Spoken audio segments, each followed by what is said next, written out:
Produire une quantité importante de riz avec moins de semences, d'eau, d'engrais sur un sol riche en matière organique et bien aéré, voilà la technologie nouvelle que nous propose le SRI, système de riziculture intensive. La stratégie a été découverte pour la première fois à Madagascar par le père jésuite Henri de Lolagné, un ingénieur agronome français. Au fil du temps, le SRI a fini de se tailler une place de choix dans la culture du riz dans beaucoup de pays. Il fait partie de ces méthodes innovantes qui permettent d'augmenter sensiblement les rendements sans pour autant faire recours à l'achat d'intrants, souvent onéreux et difficilement accessibles pour la majeure partie des paysans, surtout de nos pays. Le Sénégal a pratiqué ce système pour la première fois en 2002 à travers un projet de la FAO, le Fonds alimentaire mondial du système des Nations Unies. C'est en 2009 que des tests d'évaluation sont mis en place par l'Agence nationale de conseil agricole rural ANCAR, cela dans 4 sites de la communauté rurale de Toubacouta dans le Sine région de Fatick. Même en contre-saison, l'expérience est poursuivie au niveau des vallées aménagées par le PAPI, le projet d'appui à la petite irrigation locale. Et justement, en quoi consiste cette technique culturelle dite innovante? À partir de 2008-2009, avec l'intervention du PAPIL, qui a eu à faire des aménagements dans la localité, nous sommes parvenus quand même à maîtriser la lame d'eau au niveau de cette localité-là. Et de là maintenant, en rapport avec le programme GIPD, nous avons attesté un nouveau système communément appelé ESRI, système de riziculture intensif. Et avec ce système-là maintenant, le producteur a vu que vraiment, comparé aux 2 systèmes communément utilisés, vraiment cette pratique donne de meilleurs résultats. Non seulement en termes d'économie de semences, en termes de gestion, d'une meilleure gestion de la parcelle et en termes de rendement. Et de cela maintenant, il y a 6 principes clés que nous avons mis à la disposition de ces producteurs, à savoir repiquer à un plan, repiquer en moins de 15 jours, apporter du fumier, gérer la lame d'eau en faisant un assèchement et faire un désherbage en utilisant la roue rotative. Donc voici les 6 principes sur lesquels nous avons travaillé pendant la contre-saison. Et puis maintenant en hivernage, du fait de la présence de l'eau au niveau du bas-fond, on a travaillé sur 4 composantes, à savoir repiquer à un plan, repiquer lorsque la pépinière a moins de 15 jours, en même temps apporter du fumier et faire un désherbage. Donc en saison sèche, nous avons travaillé sur les 6 principes et en hivernage, nous avons travaillé sur les 4 principes. Et en termes de rendement, le premier rendement que nous avons obtenu sur cette parcelle en 2008-2009, on était à 5 à 6 tonnes, comparé à la pratique qu'on avait auparavant, qui tournait autour de 1 tonne, 2 tonnes 200. Et en 2010 maintenant, il y a une nette amélioration qui s'est opérée au niveau de ces parcelles de riz de contre-saison. Là maintenant, on est passé de 5 à 8 et dans certains points même, il y avait 10 qui ont été récoltés. Et comme pour ce qui est de la période hivernale maintenant, là maintenant, actuellement, dans cette parcelle-là, on est à 6 à 7 tonnes à l'hectare. 4 à 10 tonnes à l'hectare, des bénéfices plus que satisfaisants pour les producteurs après 2 années d'évaluation. Des résultats concluants ont été enregistrés. Le talage moyen a connu une hausse de 45% par rapport à la pratique courante des producteurs et un rendement SRI supérieur à 53%. Là, si tu vois aussi avec le Somitrex, c'est-à-dire l'ancien système qu'on utilise, et là on a 5 talles. 1, 2, 3, 4, 5. 5 talles. Avec le SRI, là, nous pouvons compter 1, 2, 3, 4, 5, 6, 7, 8, 9, 10, 11, 12, 13, 14, 15. 15 talles. Donc comme on a ici 15 talles, ici nous avons 5 talles. Donc on pouvait dire qu'en termes de rendement, le esri va donner 3 fois plus de rendement que le semi-direct. Mais aussi, on voit qu'aussi, en termes au niveau de la hauteur, le esri encore est plus haut. Et on voit au niveau des épis aussi que les épis sont plus développés. Donc on peut dire qu'en termes de rendement, on peut avoir 6 fois plus de rendement au niveau du esri qu'au niveau vraiment du semi-direct. Vous voyez, le talage est plus important au niveau des parcelles esri. C'est vrai que sur le plan que j'ai dans mes mains, on est certainement entre 20 et 21. Mais par rapport aux autres plans maintenant, où vraiment il y avait une bonne maîtrise de la lame d'eau, on se trouve à 30, voire même 40 plans, 40 talles. Et que vous voyez ces talles-là, ce sont ces talles qui portent les panicules. Et puis maintenant, si on fait un petit calcul, en s'attendant à faire un petit calcul, plus on a un nombre de talles, plus on a un nombre de panicules. Donc ça maintenant, banalement, on peut dire qu'on peut avoir un excellent rendement comparé aux autres parcelles maintenant de la pratique paysanne, où vraiment on se trouve à 5 à 6, pas moins de 10 talles au niveau de ces plans-là. Dans ces champs, la différence entre les esris et les autres méthodes est visible, une différence bien nette. Cela a été possible grâce à des spécificités bien établies, aussi par des méthodes simples et souples qui s'appliquent à plusieurs environnements et milieux. C'est un milieu presque salé. Et ce système de riziculture intensive, avec l'aide de l'ANCAR,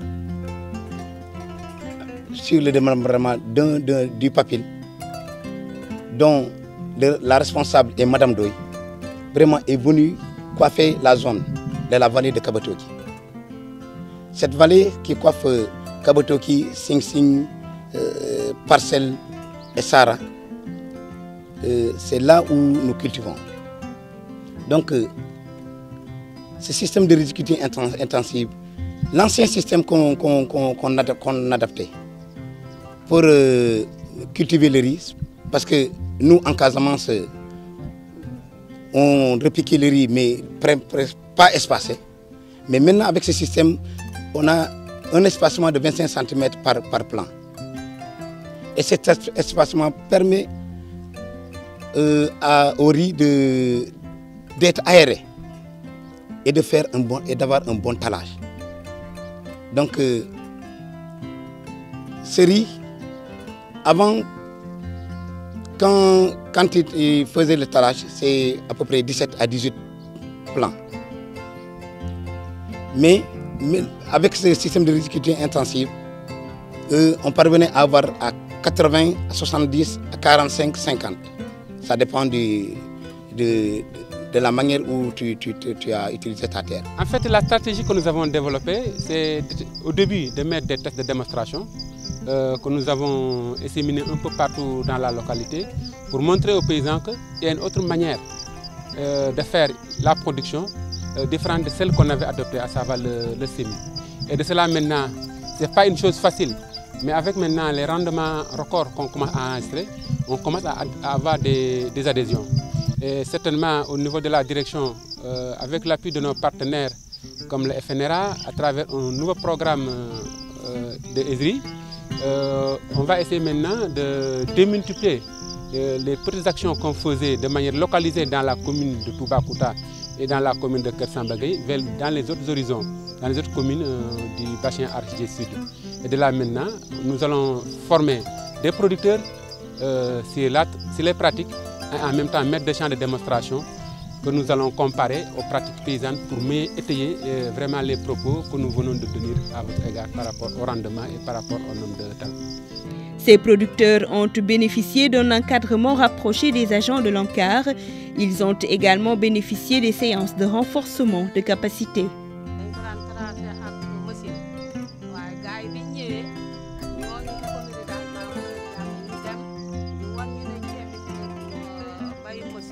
Nous faisions le traçage avec des machines, mais quand les spécialistes sont venus, ils nous ont appris et expliqué d'autres modèles de culture du riz plus efficaces et plus pratiques. Avec l'ancienne méthode, les rendements, ce n'était pas tellement important. Maintenant, nous nettoyons bien le sol, faisons des pépinières de 15 jours et nous respectons également les mesures, c'est-à-dire les 25 cm d'espacement entre les plants. Depuis, nos rendements sont plus importants. Ici, beaucoup sont les producteurs et autres paysans qui ont adopté le système de riziculture intensive. C'est très pratique, bénéfique et moins fatigant. Cela fait longtemps que je pratique la riziculture, mais la méthode que nous avons commencé avec le SRI, vraiment c'est meilleur. Et tout cela, c'est les CAR qui nous l'ont appris.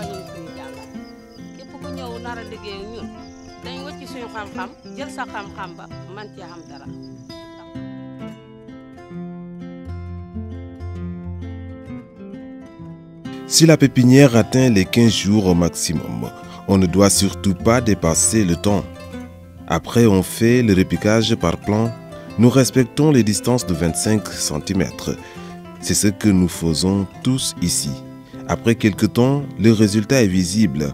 On se retrouve avec un talage important et cela nous donne une idée sur le rendement que l'on va avoir.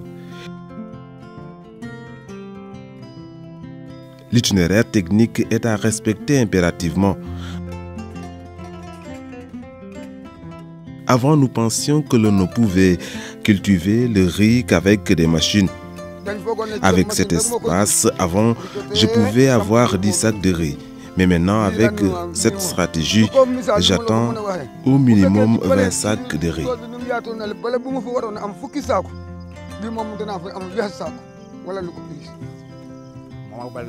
Les deux systèmes de culture sont très différents. Avec le SRI, les plants sont bien espacés. Cela leur permet de se développer, de bien s'enfoncer dans le sol.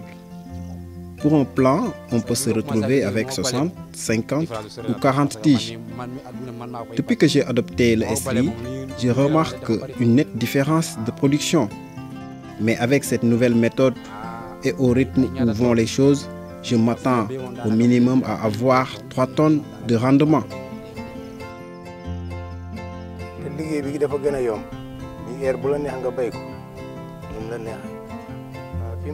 Avec ce système, on peut commencer la culture à tout moment. On utilise aussi beaucoup plus de semences et d'engrais. Avant, je mettais les plants beaucoup plus serrés. Les agents de l'ANCAR sont venus nous montrer d'autres méthodes plus efficaces.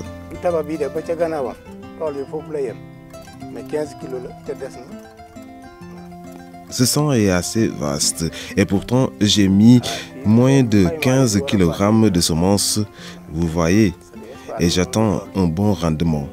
L'année dernière, j'ai vendu 4 tonnes à l'ANCAR et le reste, j'en ai mangé avec ma famille pendant toute l'année.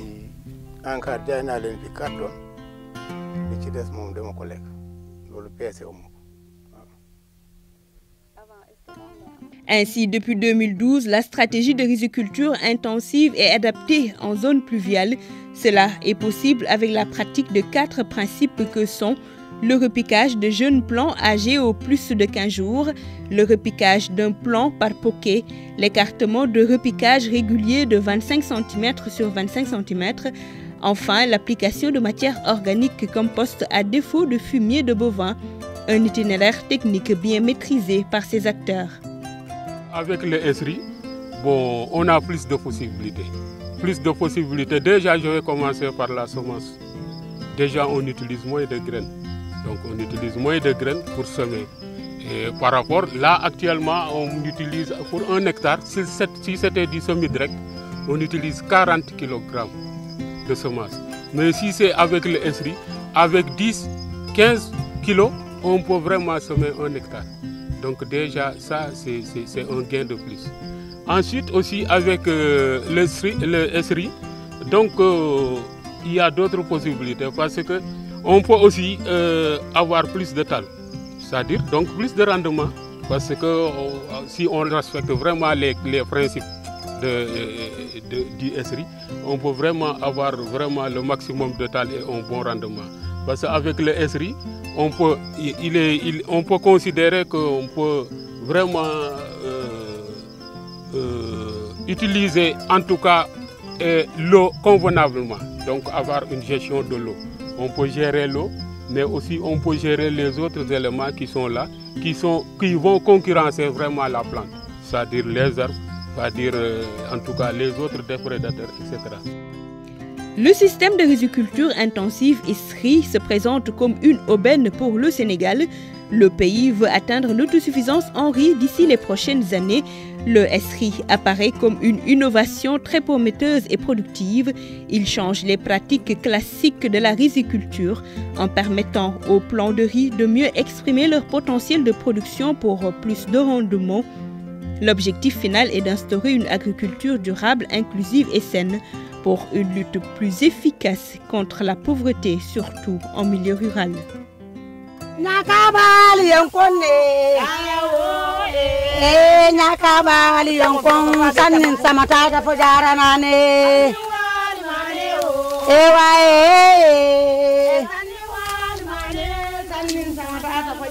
ma nyakabali yonkone, yo nyakabali yonkon sanin samata da fujara nane,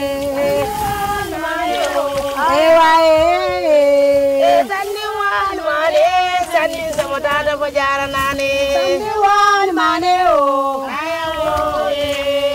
Sani wal mane. Sani samata fujara nane.